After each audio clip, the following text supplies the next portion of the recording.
Hey y'all, good morning, afternoon, evening, whatever time of day you're watching this book review, because we are talking about Verity by Colleen Hoover today. This is the library edition, and the slipcover was actually able to come off, or the dust jacket, it didn't have a slipcover, I don't know. It wasn't taped down this time, so it could come off and it was easier to read that way. But this is a reread to be able to do this review, and I try to spend a little bit more time with it, in depth with it, think about it. Yeah. Interestingness. I will say that. Interestingness. I can't say that I 100% liked it more this time. Nope. I can't promise that I will keep all the spoilers into the spoiler section, but I am definitely going to try. And we're going to talk about the things about this book, especially in the spoiler section. I can say thoughts. And I would like to know your thoughts in the comments of which side you fall on this, and just try to keep that spoiler free as well to not give away too much. Oh. Cat. Okay. She might be coming to join us now. I thought she was attacking something, but maybe she was just coming to join us. So I'll move my notebook so she can sit on the table. But I'm Morgan. For those of you who have not seen my videos before, thank you for clicking on this. I hope you enjoy it, and we'll continue to watch others and subscribe. Let's get into the book. Now, the description. I'm sorry if there's small cat noises. She's decided to lay on the table and bathe. I went to go get the dust jacket though, just to make sure of what exactly it says and how much. I'm not going to give stuff away. I never read the description for this book. I just knew it's Colleen Hoover, and she'd been really talked about. Everybody was talking about it, and a lot of people were saying good things, and a lot of people love this book. So I was like, okay, I'll try this book as the first one for her. Reading the description on this though, it makes a lot of these tabbies make sense now, and it makes one of the points in the description here, I'm like, wow, they make her seem way more devious there, and like that's a twisted thing that I wasn't expected going into the book, but they lay it out there in the description. So the description is Lowen Ashley is a struggling author who is in a financial burden problem until her dream opportunity, well, it says a dream opportunity, but it's not really like what she would have, wanted. She wanted to write her own books, but whatever. Comes in the form of Verity Crawford has been injured and unable to finish her series. So her publisher makes the offer to Lowen to be able to finish Verity's very, very popular best-selling series. They write similar style thrillery books, and it was presented to her at a meeting by Verity's husband, Jeremy. And once she accepts, she goes to the Crawford home in Vermont to look through Verity's home office, find the notes, find everything, outlines maybe for the rest of the books in the series that she's just signed on to write.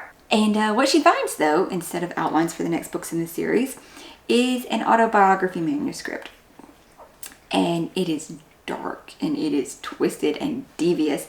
And as Lowen is reading it and everything and finding out things about the Crawford family, where Verity wrote about their children and their family and the tragic events that unfolded, and she debates showing this to Jeremy because she is slowly growing more and more attracted and attached to Jeremy. Something not in there, but basically it's a lot because of the manuscript, and also because she's being around Jeremy in the close confines and stuff. And what this says, the last little part of this, is that Lowen is deciding whether or not to, show Jeremy this manuscript, who she then knows it would make it to where he could not love his wife, because no one could love her after that. What? That's messed up. That's so messed up. From that description, we can really gain that, Lowen Ashley is our main character. The big players also in this will be Verity, through the manuscript, because the chapters are broken up between chapters of present day Lowen's perspective and chapters that she's reading of the manuscript. So in that you would have Verity's perspective. And then Jeremy is there in both women's stories. And yeah, it's a whole thing. They're both authors, so they both have that going on. They're both thriller authors. Personality-wise, though, they're very, very different. And you get to see this from Lowen's perspective very early on, as she's a very private person. Like, she wants to be able to hide in the crowd. She says that's why she moved to New York in the first place, was to not be noticed. She's one of millions, not noticeable. Even though she's an author, she doesn't want to be noticed. She's not very good at doing press tours or meeting her fans or answering things like that. Nothing. So I don't know what else I could say without that being a spoiler about Lowen. Verity though. Verity, on the other hand, is a very confident seeming person. She is a very, I don't know, like, she is around people doing her press tour. She's okay with her fans. She is a very people person, maybe, kind of. You don't really get to see present Verity much. You only get to see the side of her from the manuscript. And as the description said, which I don't think I said, it's a very bone-chilling manuscript because the way it talks, the way it shows out scenes of their life, this very intimate details of her and Jeremy's life. Yes, it's crazy and it's terrifying. And the last big character that you see from, though, is Jeremy. You never will see from his perspective, but he is involved in everything. And you see him as this wonderful doting father and husband who's taking care of his wife and making sure her book series is going to continue to be taken care of. He's there for Lowen, like, as she's trying to navigate all of this. When they first met, he like convinced her to take on this job and says she can ask for more money, she can ask for this and that, and helping her find the stuff at their house. So Jeremy seems like a very caring person, like I said, a doting father and stuff. He seems that way. The setting mostly takes place at the Crawford residence in Vermont. The other portion of the book that is in the manuscript part will take also place at the Crawford residence, some in New York, as that's where Verity and Jeremy lived and met before they had their children and moved to the house in Vermont. Actually, they lived in New York for a little while too, until her books started taking off, blowing up. So you are in this house. And maybe part of why it doesn't work as much for me is you're supposed to feel this doomy terrorness, maybe. Like, Lowen is constantly saying, like, she's afraid that the house gives her bad vibes, but she's saying it. I'm not feeling it. We're not seeing it enough.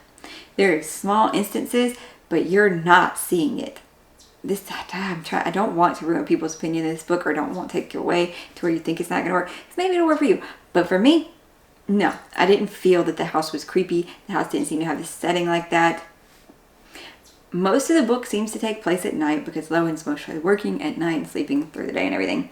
But at the same time, it's hard to have a sense of time as well as until she mentions it. And she mentions it and brings it up in this and that. Okay, I don't think I can talk about anything else about this book without getting into spoilers. I really don't. So if most of the video is like spoiler section, I'm sorry. Okay, so into the spoiler section we go. And the first thing is going to be on the reread when she first meets Jeremy. When Lowen first meets Jeremy, it is so much creepier.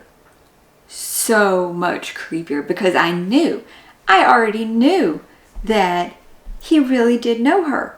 He knew who she was, and he's acting like he didn't. And I mean, I do get him saying, Verity read your book, and Verity wanted you to continue the series. Of course, that's going to make her feel more like, okay, I can handle this. Not just, Jeremy saying handed. But to completely act like he didn't know who she was, and everything that happened right there at the beginning. And pretending to Google her. Well, I guess actually he really did Google her because I think he showed her on his phone the Google. But still, that means he would have already probably known what she looked like, noticed her on the street. Yeah.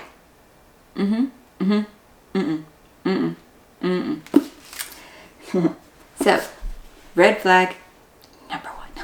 Then the little things throughout the book that, when you look at it, it doesn't look okay. Something is totally wrong here. But she never ever picked up on it. But then again, Lowen is also a broken person. Her mother made sure of that. Like, I don't think her mother did it on purpose, because her mom was afraid of her after the sleepwalking accident. But what parent, seriously, Lowen's mom was not good there. Like, okay, she was taking her to therapy. That's good. That's a good step. But to abandon your pretty much 10-year-old, like you're afraid of them because they sleepwalk and even pain doesn't wake them up? No. So yeah, she taught Lowen to be that type of person that she was. It's absolutely awful. I feel so bad for Lowen and the way she grew up. And then the manipulation later on when her mom was dying of cancer. And to put your kid in that horrible of a financial state just for you? No. Horrible, horrible person there. And then the manuscript. I get her obsession with it and wanting to read it. And then her obsession about wanting to read things about Jeremy in it. And it's totally the manuscript's fault that no. It is a lot of the manuscript's why she fell for Jeremy so quickly. Like within a 2-week span, she was already like, I love him. Because everything that Verity had written about him. And Lowen was self-aware enough to acknowledge that had a lot to do with it. But this married man that you really don't know much about, except for what you're reading from this autobiography that his wife wrote, that reads a lot like her books. But you know, it's an author, but authors also have different styles. And you're thinking Verity's a psychopath now, and like how could it be so different and everything, and you never think to question though Jeremy's part in all this. If she is putting on such a different face and like he didn't even know her because he couldn't know her, but this is how she really was and stuff like that, what, did she really know him? Never. There were things. The way he would act, of course she always put it down to him grieving the loss of the twins and the fact of Verity's accident so soon. And like, I don't know that Lowen ever considered that Verity did hurt herself on purpose. I think maybe it was brought up before the end, and that Jeremy was mad at her because she maybe tried to commit suicide and did this. And that's how she wrote off Jeremy's reactions about Verity. It's just so many red flags on the second read through. So many. Okay.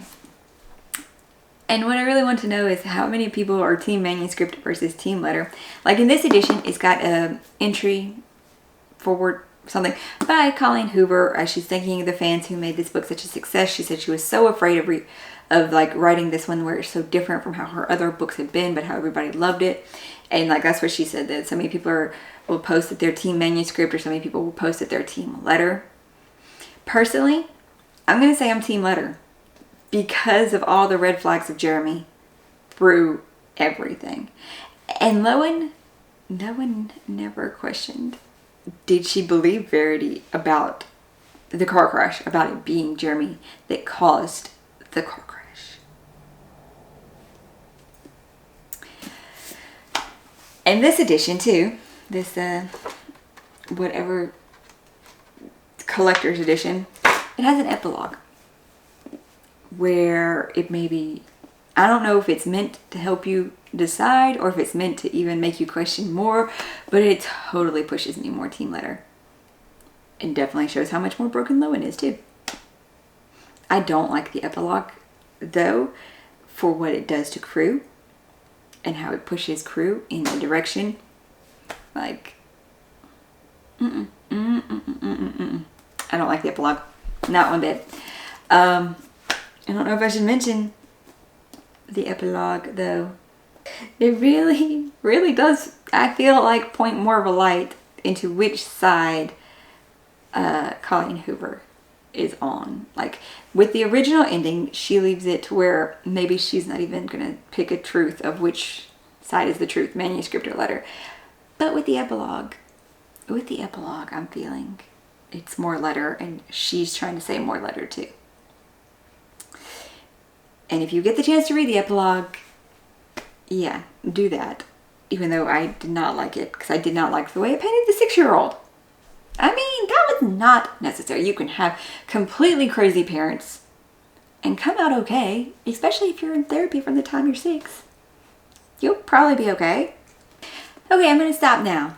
Then yeah, that was the spoilers, and I know this is my unpopular opinion because everybody loves this book. My initial review rating of it was a 3.5 stars when I read it last year, year before. I really don't remember when I read it. I can't remember. It was winter, and I don't remember which side of the year it was on. It had to be either 22 or it had to be last year, right? It couldn't have been 21, right? Not the point. Not the point. I ran it through. Normally I don't do ratings for rereads, but I ran it through again and it came out as a 3. I don't know. It's just, okay, like the atmosphericness, you're supposed to be fear in this house that she's confined in and stuff, but no, I didn't feel it. No, she's telling me she's afraid. The writing style is a bit simple. It's made for a more general audience though, and I'm used to, you know, like massive fantasies with their difference. It's just I don't know. And I just didn't like Lowen. She was a devious person to me, and like not even trying to be devious. But okay, she's a broken person, and just the decisions she made were not cool. They weren't. I'm sorry. I get, okay, he's lonely or whatever you think, but his wife is right there in a hospital bed, sure. But everything you're doing, this should not be said outside the spoiler section. Okay. Final thoughts though, it's somewhere between a 3 to 3.5. I'm trying not to say things. Because never felt what the character was feeling. Never felt the atmosphericness of fear or whatever. The writing style, just word choices, way things were phrased. The epilogue, the decision made there. The concept of it was cool though. I will give it that. The way it was broken down, the way it was split between, you know, the manuscript and real time, and you don't know truth. You will technically never know the truth. There will be people, this is one side is or the other side is. And I feel like with the epilogue, you are pushed a bit more to which one might be. But who can say for sure? That's the good thing about that, I guess. I don't know. I like to have a definitive. Cliffhangers are irritating. But that was Verity. Well, those are my, I'm not probably going to read another Colleen Hoover book. I've tried to. They don't click with me. Unless you guys ask again. Yeah, I'm probably not. I hope this video wasn't too irritating or annoying and that I didn't give away too much stuff outside of the spoiler section. And I'd love to know though in the comments who might agree with me or who hates my ideas. Even that, as long as we're respectful, you know, differing opinions are fine. I'm okay with that. And okay, if you love this, tell me why. That's a good one. Tell me why you did, if you did love this book. And if you haven't yet, you can check out my this week's new release books to find something new and exciting, because there were a bunch of them for this week for sure. And if you did enjoy this video and you didn't hate my unpopular opinion too much, maybe you'll consider subscribing. And I'll see y'all in the next one. Bye.